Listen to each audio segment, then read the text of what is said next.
Kasus pembakaran rumah wartawan Surat Kabar Serambi Indonesia, Asnawi Lui di Kabupaten Aceh Tenggara pada 2019 lalu, kini telah ada titik terang. Kasus yang ditangani Polda Aceh itu, diduga pelakunya merupakan oknum anggota TNI.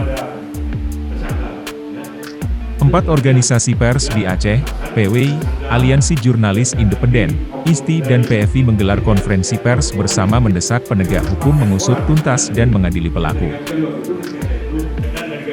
Ketua PWI Aceh, Nasir Nurdin meminta kasus tersebut diproses dengan peradilan koneksitas, sebab kasus itu diduga juga melibatkan oknum TNI dan sipil.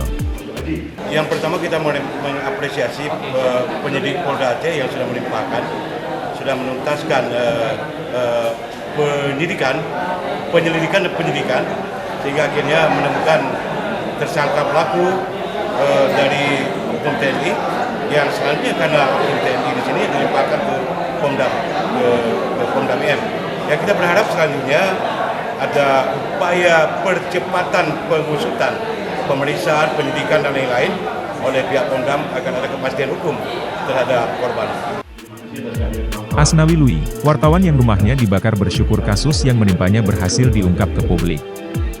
Menurutnya, setelah proses penyelidikan berjalan hingga 2 tahun lebih, kini diketahui pelaku pembakaran rumahnya merupakan oknum TNI yang sebelumnya juga sempat menyambangi rumahnya.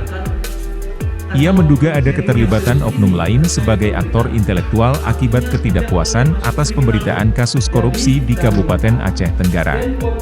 Pada saat itu ada di bandara, tiba-tiba ada oknum, jadi saya buka terus semua ya, nggak perlu ditutupi lagi.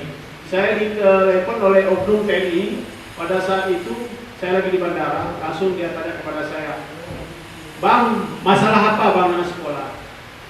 Polan ini adalah kesatuan dari oknum TNI, jajaran Kodim 0108 Aceh Tenggara. Ini mungkin ada anggota di dalam, bisa dicatat. Nah, tidak ada masalah apa-apa. Kenapa?